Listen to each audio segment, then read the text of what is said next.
Shalom à toutes les servantes de Dieu, mon nom est Douce Colombe Koulia et je suis servante de l'agneau et épouse du pasteur Koulia. Aujourd'hui, nous allons entamer la deuxième partie de notre partage sur les hommes forts. Suite à mon premier partage et au partage de mes quelques vidéos, évidemment, je vous l'avais dit, bien des hommes ont réagi. Mais ceux qui ont réagi, la plupart, ont tous compris mes enseignements et ils ont tous vu la profondeur des enseignements. Mais il y en a d'autres, par exemple, en fait, il n'y en a que un ou deux qui n'ont simplement juste pas compris. Il n'y a pas de problème. Ce que je dis, c'est que quand tu ne comprends pas un enseignement, passe ton chemin.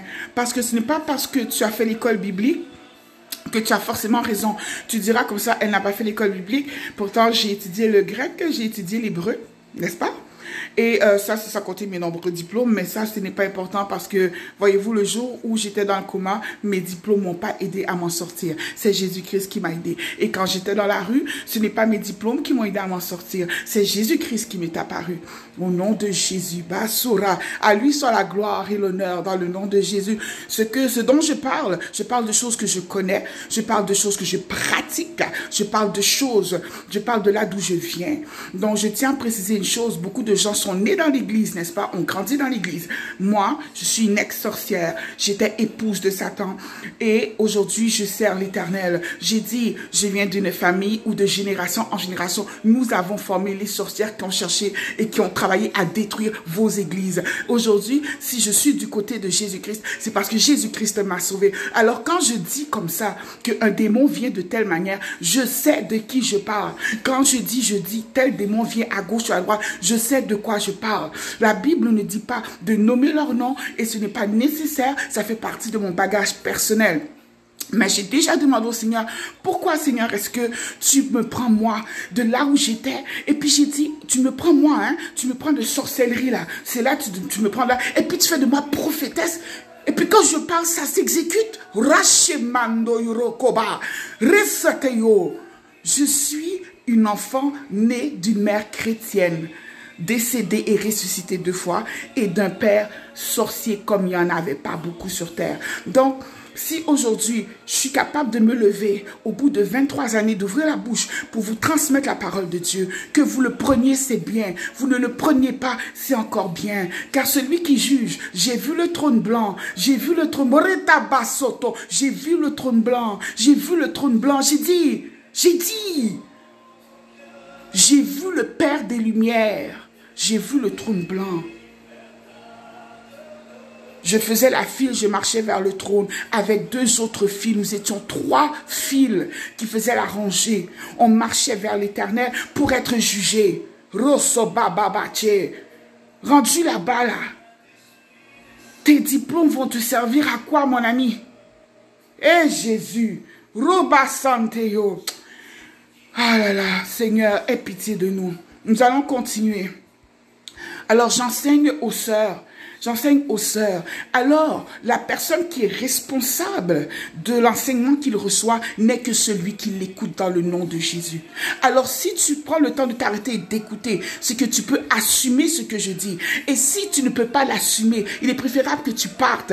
Parce que, à Veratando Chero, je ne voudrais pas que ta foi soit ébranlée. Il y a plusieurs demeures dans la maison de mon Père. C'est ce que l'Éternel a dit. Donc, on n'a pas tous la même demeure, pas tous la même taille, pas tous à la même distance du trône. Pour ceux qui se demandent comme ça, pourquoi je parle de distance, ben, quand vous serez décédés, vous comprendrez. Alléluia. Parce que je suis convaincu que vous serez avec le Père. J'ai la foi qu'on sera tous avec le Père. Amen. Alors, nous parlions des hommes forts. Je disais comme ça que on a parlé du premier homme fort, en fait. Le tout premier homme fort dont on avait parlé, si vous vous souvenez bien, c'est l'homme fort de jalousie. N'est-ce pas? Donc, j'avais dit comme ça que les hommes forts, en quelque part, si on doit les définir, ce sont en quelque sorte des chefs de bataillon.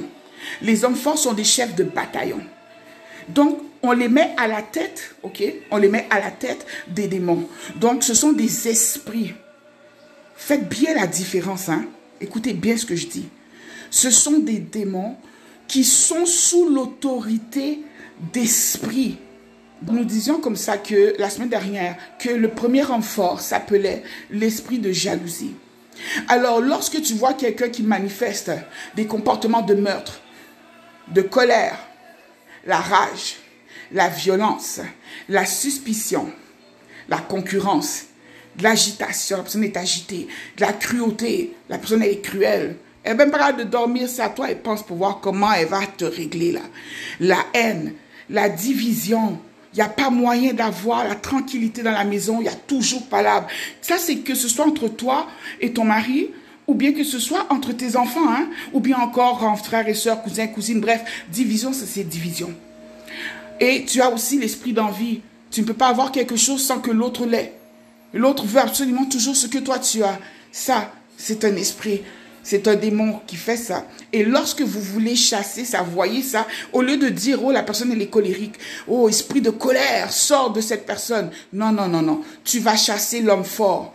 Tu vas chasser l'homme fort. Tu vas chasser l'homme fort. Comme Jésus nous l'a appris dans Marc. Tu vas chasser l'homme fort. Maintenant, la parole de Dieu déclare que nul ne peut entrer dans la maison d'un homme fort et piller cette maison sans avoir d'abord lié cet homme fort. Et ça, c'est Jésus lui-même qui nous dit ça. C'est Jésus lui-même qui nous enseigne cela. Et c'est lui aussi qui nous enseigne que lorsque un démon quitte le corps d'un être humain, il s'en va dans les lieux arides, il va rôder et il va aller chercher 7 autres démons plus puissants que lui. Vous allez trouver cela, ce passage, si je ne me trompe pas, en Matthieu 12 ou en Matthieu chapitre 12, verset 45, si ma mémoire elle est bonne. Au nom de Jésus, merci Saint-Esprit. Alors, lorsque vous priez pour quelqu'un, qui a des difficultés, vous avez tout intérêt à avoir identifié quel est l'homme fort qui est caché dans cette personne, quel est l'homme fort qui oppresse cette personne. Si c'est une personne que vous connaissez, ça ne veut pas dire que les symptômes que vous voyez, n'est-ce pas, sont garants de l'esprit qu'il y a derrière. Donc, c'est comme dire, la personne peut être là en train de pleurer, pleurer, pleurer, et au lieu que ce soit un esprit de dépression, c'est un esprit de manipulation, un esprit d'oppression, un esprit de contrôle. Voyez-vous ce que je veux dire? Donc, il faut être très, très vigilant. On ne vient pas et puis on chasse les esprits comme ça. C'est ça le problème aujourd'hui. Aujourd'hui, on vient, on chasse les esprits n'importe comment, on les chasse. Ils vont chercher 7 plus gros, ils reviennent chez la personne. Et la condition de cette personne, elle est pire, et cette personne revient à l'église le dimanche d'après. Bien sûr, elle va rester toujours dépendante à l'église. Mon opinion personnelle est celle-ci. La parole de Dieu déclare quoi? Le Seigneur nous dit comme ça, allez par tout le monde, de prêcher la bonne nouvelle. Et ça, il n'a pas dit, il n'a pas donné ça que aux pasteurs ou bien aux évangélistes. Non, non, ça c'est la grande commission, c'est pour tout le monde. C'est ce qu'on est tous censés faire. Mais qu'est-ce qui arrive? C'est qu'on va à l'église pour être délivré. On prie pour nous, mais pas de la bonne manière. Les démons sortent, ils vont chercher 7 autres, ils reviennent. Tu viens, tu chasses, t'en chasses 8. Les 8, chacun va chercher 7, ils reviennent, ça fait 56. Et on se retrouve comment? On se retrouve avec des chrétiens qui sont dépendants des pasteurs et de la prière qui ne donne aucun résultat. Est-ce qu'il n'est pas temps que ça cesse, ça? C'est pas temps, ça? Il n'est pas temps que ça cesse? Nous allons continuer, vraiment. Que le Seigneur nous fasse grâce. N'est-ce pas? Alors, nous allons parler aujourd'hui du deuxième, on va parler du deuxième homme fort maintenant. Attendez un instant, je prends mes informations. Alors, on va attaquer le deuxième homme fort maintenant. Alors, aujourd'hui, le deuxième homme fort dont on va parler, c'est l'esprit familier. Alors, l'esprit familier, il commande les démons suivants qui sont responsables des situations ou des comportements suivants. OK? L'astrologie, l'horoscope, les 10 heures de bonne aventure. N'est-ce pas? Toutes les formes d'occultisme, toutes les formes de sorcellerie. Le nouvel âge, qu'on appelle New Age. La divination. Les gens qui font des sacrifices. Les hypnotiseurs. Les gens qui sentent des odeurs étranges continuellement, mais qui ne trouvent jamais pourquoi. Toute capacité psychique hors du commun. Par exemple, quelqu'un qui voit à travers les murs. Vous voyez un peu? Mais que la personne, ce n'est pas le Seigneur qui lui permet de faire ça. Alors, lorsque vous voyez ce genre de manifestation, vous n'allez pas chasser l'esprit d'astrologie. Vous allez chasser, comme homme fort, l'esprit familier. Tu dis, homme fort, esprit familier, dans le nom de Jésus-Christ, par la toute-puissance du Saint-Esprit, qui jamais ne faillit, je te commande, tu sors de ce corps au nom de Jésus. Maintenant, le troisième homme fort, on va essayer d'aller vite pour ne pas faire des trop longues vidéos. Le troisième homme fort, c'est l'esprit de perversion. Alors, l'esprit de perversion, lui, il a sous son autorité les démons suivants. Les esprits d'erreur doctrinaux, les mauvais enseignements, la haine de Dieu. Tu vas voir que ces gens, il y a des gens, on dirait, ils vivent toujours une grande déception. Il y a les narcissiques, les maladies sexuelles, la fornication, l'adultère et la pornographie.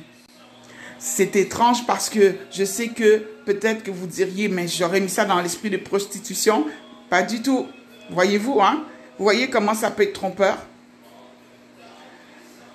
Alors, lorsque vous voyez ça, vous chassez l'esprit de perversion. On avance. Le quatrième homme fort s'appelle l'esprit de lourdeur.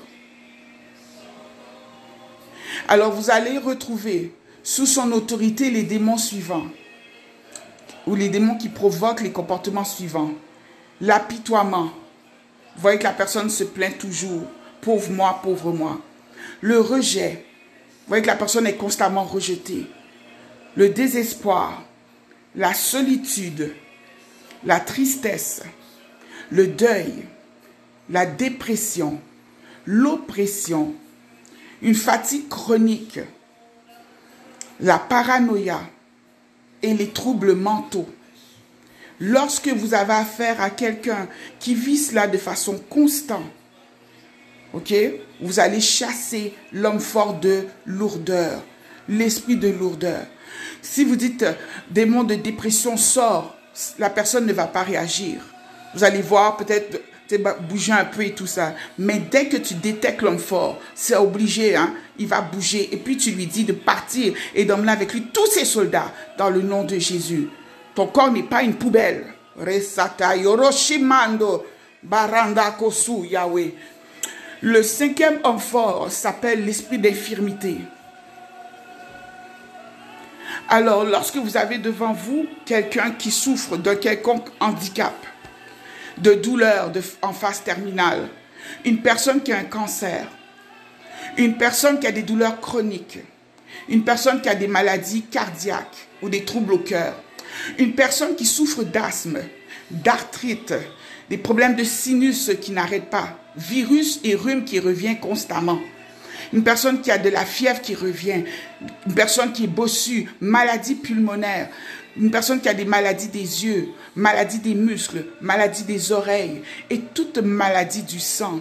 Dans le nom de Jésus, lorsque vous avez affaire à quelqu'un qui souffre de cela, vous ne chassez pas, par exemple, l'esprit d'asthme, vous ne chassez pas l'esprit d'arthrite, vous ne chassez pas l'esprit de douleur, vous chassez l'esprit d'infirmité, vous commandez à l'esprit d'infirmité, dans le nom de Jésus, de libérer le corps de la personne, au nom de Jésus, par la puissance du Saint-Esprit qui jamais ne faillit, qui jamais ne faillit. C'est l'autorité, le pouvoir que nous avons reçu de Christ, au nom de Jésus. Masura karaba, riando chebe, rekarebasun. Amen. Alors, on va continuer. On a encore un petit peu de temps. Donc, je suis rendu. J'ai fait l'esprit de lourdeur. J'ai fait l'esprit de perversion. Ok, donc j'ai fait l'esprit d'infirmité. Nous allons maintenant continuer avec l'esprit sourd-muet. Il s'agit de l'esprit que Jésus avait chassé là. Voilà. L'esprit sourd-muet. Alors, vous allez trouver sous son autorité, notez bien, les démons de suicide, de convulsion, d'épilepsie, de schizophrénie, les démons lunatiques, les démons insensés, donc la personne se comporte de façon insensée, ok? Les maladies de l'oreille interne, croyez-le ou non, effectivement, ça se trouve là. Les cécités, la personne aveugle, ok? Toutes les maladies oculaires, le mutisme, le bégaiement, la surdité, n'est-ce pas? Je vous dis encore, toute personne qui écume de la bouche et toute personne qui a ce qu'on appelle des absences épileptiques.